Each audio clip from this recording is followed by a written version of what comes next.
Eh bien, maintenant, nous passons à la chronique animalière, évidemment, avec notre amie Angélica Aiello, qui est présidente et fondatrice du Centre funéraire pour animaux Amicus. On en parle depuis le début de la saison. Alors, quand je dis début de la saison, depuis septembre dernier, on vient toujours vous renseigner sur les animaux, bien sûr. Quand les questions entrent aussi sur notre site Internet, on peut les refiler à Mme Aiello. Elle est tout à fait disposée à répondre aux questions. Bonjour, vous. Bonjour, Ça va bien? Oui, merci. Bon. Alors, la semaine dernière, on avait dit qu'on avait commencé les mythes et les légendes. Exact. C'est-à-dire de faire croire aux gens des choses. C'est simplement que le bouche à oreille, c'est comme le téléphone arabe. Là.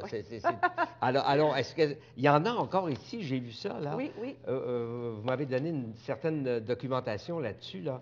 On va passer à travers ça, parce que parfois, c'est drôle. Oui, absolument. Parfois, c'est oui, drôle. absolument. Alors... C'est comme celui avec les crocodiles. Est-ce que vous avez déjà entendu celui des larmes de crocodile. Des larmes de crocodile. Ah oui, oui, oui. Savez-vous où est-ce que ça vient? Parce que vraiment, les crocodiles, semblerait-il, qu'ils ont des glandes ici au niveau de la gorge qui sont, leurs yeux là, sont proches de la gorge, vous savez, parce que c'est tellement plat. Oui. Et puis, qu'est-ce qui arrive, c'est que quand ils essaient d'avaler quelque chose de trop grand, alors, ça fait des larmes. Ah, ben mon Dieu, moi je pensais qu'il était... C'est pas comme il pleure, là, mais c'est vraiment, c'est des larmes. On aurait pu croire que c'est parce qu'il n'a pas attrapé sa proie, sa victime, il se met à pleurer.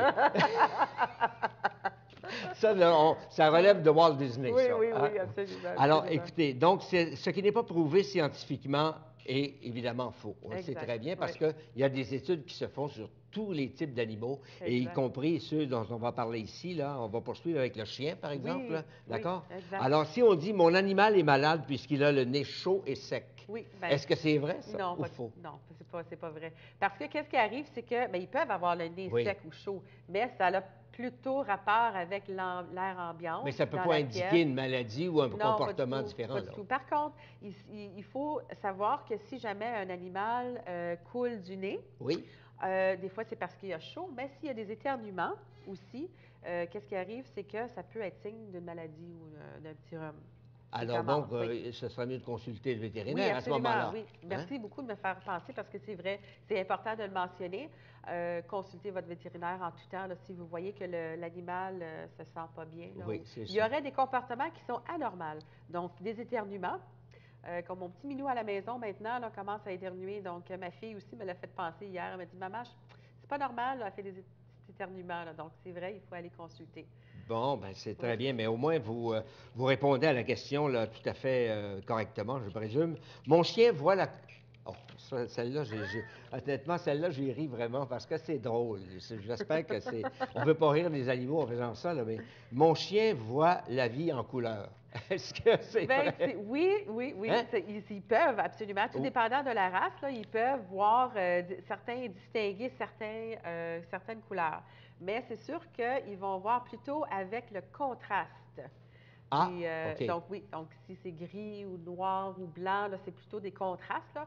Et puis, des fois, ils peuvent, ça peut tourner sur les couleurs primaires et tout ça. Là. Donc, mais il y a certaines races là, qui vont être plus sensibles que d'autres. Mais c'est pas comme les taureaux, là. On les attise avec une... Est-ce qu'ils voient la cape rouge, le taureau? Semblerait-il, ça, les taureaux, je ne suis pas certaine, mais il semblerait-il que oui. Bien, ça doit. Parce que même les veaux, là, je me souviens quand on faisait de l'équitation quand j'étais jeune aussi, et puis on faisait on s'en allait sur des trails à l'extérieur et tout ça, là, en campagne.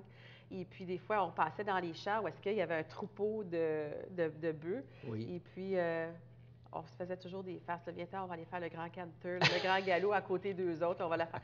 C'est qui porte du rouge? Il faut faire attention parce que oui, effectivement, ils vont venir. Alors là, on était dans les chiens, on a fait une aparté avec les taureaux, là. Mais mon chien voit la vie en couleur, ça se peut. Ça se peut. C'est ça. La luminosité, les contrastes. Est-ce que ça dépend de la race aussi? Oui, ça dépend de la race, certainement. Oui, absolument. Alors, un chien en santé est un chien bien lavé. Ah, bien écoutez, il ne faut pas se tromper parce que le pelage d'un chien peut effectivement donner un indice d'une bonne santé. Ça, c'est absolument vrai.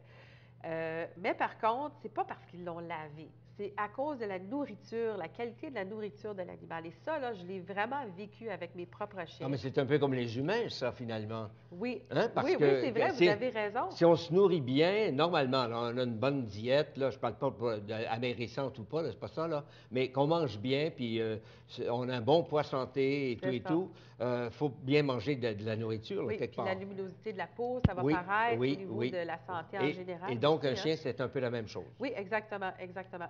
Il y a certaines, je sais que je l'ai vécu parce que j'avais, vous savez, quand j'étais jeune, c'était mon premier appartement. C'était hier. C'était hier. Oui, oui, hier, OK, vous êtes gentil. Oh, vous êtes gentil. Et puis, là, je suis toute bousselée, là. non, écoutez, non, c'est pas grave. Là, on est dans le lavage du chien. Oui, c'est ça, exactement. Hein? Donc, c'est ça, au niveau de la nourriture, hein, quand on est à budget restreint, des fois, là, on va aller chercher de la nourriture sèche qui n'est pas tout à fait adéquate, puis ça coûte moins cher, ça fait affaire à nos budgets, puis tout ça, mais ça ne fait pas nécessairement affaire aux chiens. Et on peut voir aussi une qualité à la baisse au niveau de la luminosité et de la brillance du pelage du chien. Et puis maintenant, c'est sûr que j'opte toujours pour une qualité très haute au niveau de la nourriture, le plus naturel possible aussi. Donc, pas beaucoup de produits chimiques là, ou quoi que ce soit qui sont mélangés à l'interne. Et puis, tout le monde me dit, comment est-ce que vous faites pour avoir un pelage qui est aussi beau pour votre chien? Et puis, vraiment, c'est juste la nourriture parce que... Mais on peut les laver de temps en temps, quand même. Oui, mais c'est ça. Il ne faut pas le faire trop non plus parce que les shampoings là, peuvent être irritants. Et puis, je sais, mon chien, il fait aussi des allergies. L'hiver, il a tendance à faire une peau sèche durant l'hiver. Donc, si je prends le temps et je le lave encore plus, et on ne rince pas bien comme il faut le shampoing, ça va laisser des résidus. Plein de pellicules, là, quand ils secouent, là. Ils vont vouloir se gratter ou des fois, ils vont vouloir ce qu'ils appellent des hot spots. Et puis, ils ont toujours tendance à se morciller là, derrière ou quelque chose comme ça. Là, puis, il y a des grosses gales là, qui se produisent là, à cause de ça. Là. Donc, il faut faire très attention. Si on ne les suit pas comme il faut, c'est ça. Alors, laver peut-être une fois par semaine, je ne sais pas. Là. Mais ça, un vétérinaire pour le vétérinaire va vous le dire, là, mais semblerait-il, surtout là, au printemps et à l'automne, quand les enfants, les animaux ont tendance à sortir dehors puis ils deviennent tout pleins de boue. C'est sûr qu'une fois par semaine, c'est pas recommandé, mais vous pouvez quand même le laver, là, en autant que c'est bien rincé et tout ça. Là, mais il ne faut pas exagérer non plus. Alors donc, c'était faux, ça aussi, hein? Mon chien s'est guéri lui-même en léchant ses plaies aussi. J'étais rendu aux plaies, là, moi. Oui, aux plaies. Aussi, c'est vrai. Oui. Alors donc, moi, ça, je l'ai entendu très souvent. Hein? On se guérit, les animaux peuvent se guérir eux-mêmes. Ils s'éclipsent, ils s'en vont se cacher, là, généralement, là, pour soigner leurs plaies. Ils savent qu'est-ce qu'ils ont à faire. Oui, bien, un chien, est-ce que c'est vrai que ça guérit les plaies quand on se cache? Écoutez, actuellement aussi, je suis après vivre une expérience à l'heure actuelle avec un chien qui est en convalescence chez nous. Et puis, elle a eu un accident de voiture. C'est un chien qui a été retrouvé. Je l'ai pris chez nous pour l'aider à récupérer tout ça. Elle a eu des grosses plaies. Et puis, la vétérinaire, on avait commencé avec des points de suture, mais elle a réussi à l'arracher, ces points de suture. Alors maintenant, on est rendu avec des traitements au laser qui vont aider à améliorer et augmenter la rapidité de la guérison. Donc, qu'est-ce que ça fait sur une plaie en particulier? Ça va la sécher. Hein, c'est ça le but, c'est de la sécher pour augmenter la guérison. Mais le chien, par exemple, c'est sûr que ça pique quand quelque chose guérit, donc on a tendance à vouloir le gratter et le chien va vouloir le licher. Mais par contre, qu'est-ce qui arrive, c'est qu'en le lichant un peu trop, c'est sûr que ça peut réouvrir la plaie. Donc, il faut faire attention.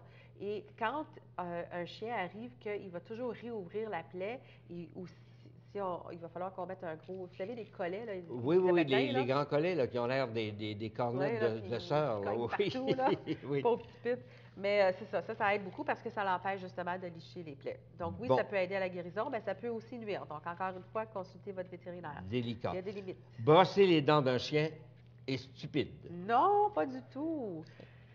Moi aussi, j'ai appris parce que semblerait-il aussi que les chiens, pareil comme les humains, ils peuvent avoir des microbes qui vont s'infiltrer. Des bactéries partout. Exactement, là, dans la gencive qui peut affecter le cœur. Oui, ah bon? Donc, si on ne brosse pas les dents de nos animaux, encore une fois, ça peut nuire à la santé. Ça ne doit pas être facile, ça. Moi, je ne l'ai jamais fait. Mais... C'est vraiment le fun. Oui, je présume. Les enfants adorent ça. Donc, si vous avez des enfants, là, puis même aussi des chats, il faut le faire aux chats aussi.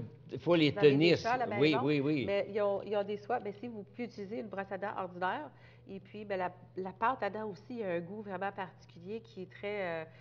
ça goûte pas tellement bon pour les humains, là. Ça sent un peu, des fois, c'est à la saveur du poulet, tout ça, là. Oui, oui, c'est ça. Maintenant, ils font en sorte que ça s'absorbe bien par l'animal en question, là, parce oui, qu'il y a des saveurs maintenant, exact. il y a tout ça. Mais il y a aussi une brosse à dents spéciale qu'on peut mettre sur nos doigts. Oui. Donc, ce qu'on fait, c'est qu'on met, c'est comme un petit morceau de... Vous savez, quand on faisait de la couture, là, anciennement, puis oui. nos mères, ils mettaient une petite affaire sur le bout du doigt. Un dé. Oui, mais ça ressemble à ça. C'est en caoutchouc, exact. C'est le même principe, un petit peu plus long parce que ça doit couvrir quand même le doigt bien comme il faut.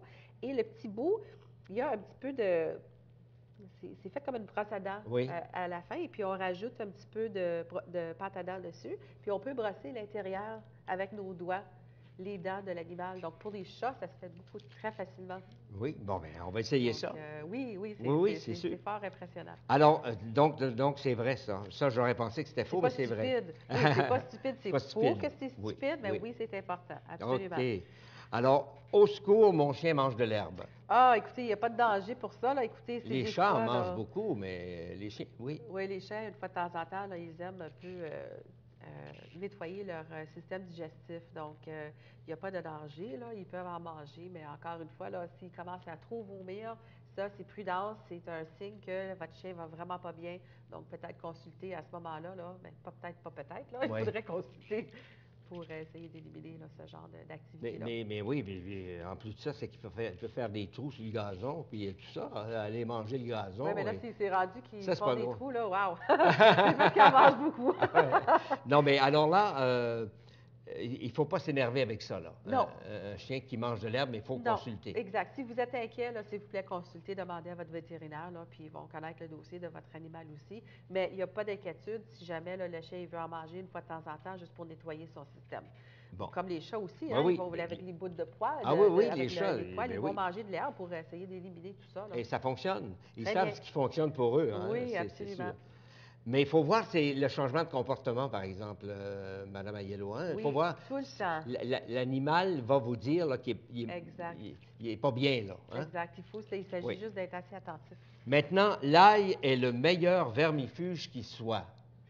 Non, ça n'a aucun effet sur les vers en tant que tel. C'est vraiment juste les médicaments qui vont avoir effet sur les vers. Où est-ce qu'il peut y avoir des vers? Un chien peut avoir, Oui, c'est ça, exactement. Donc, comme l'oignon aussi, c'est absolument pas recommandé. C'est même nocif à l'animal. Donc, vraiment, là, portez une attention particulière. Gardez vos petites gousses d'ail pour vous, là. Oui, écoute, ça fait du bien, là, dans notre... pour faire la bouffe. Là, pour les humains, là. Pour faire la bouffe, hein? Oui, exact.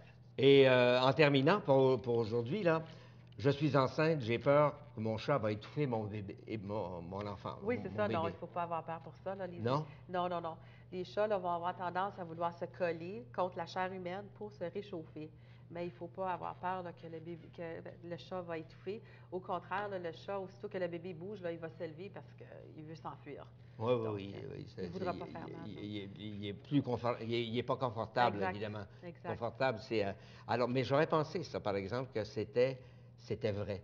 Parce que souvent, on a entendu ça. Ça, c'est très tenace en termes de mythes et de légendes. Très tenace. Absolument. Ça fait moi, j'ai entendu ça par mon grand-père, il me semble. Oui, c'est vrai. Dire ça, c'est fait attention. Puis dormez pas, même les adultes, dormez pas avec le chat couché sur vous. C'est effrayant, il va vous étouffer. C'est pas vrai. Non. C'est pas vrai. Il cherche juste un peu d'attention puis d'affection. Oui, absolument. Surtout. Absolument. C'est leur ronronnement qui vont nous réveiller la nuit. Mais c'est ça. Mais dans tous les cas, consultez votre vétérinaire. Ah oui, dans souvent, tous les cas. Là, écoutez, si vous êtes incertain, s'il vous plaît, prenez pas de chance.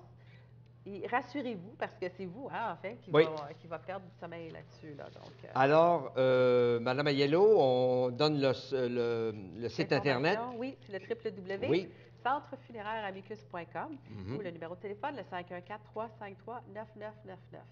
Bon, ben alors, c'est complet pour cette semaine. Mais la semaine prochaine, on pourrait parler de quoi, par exemple? Les chiens et les préjugés que l'on peut avoir envers les chiens.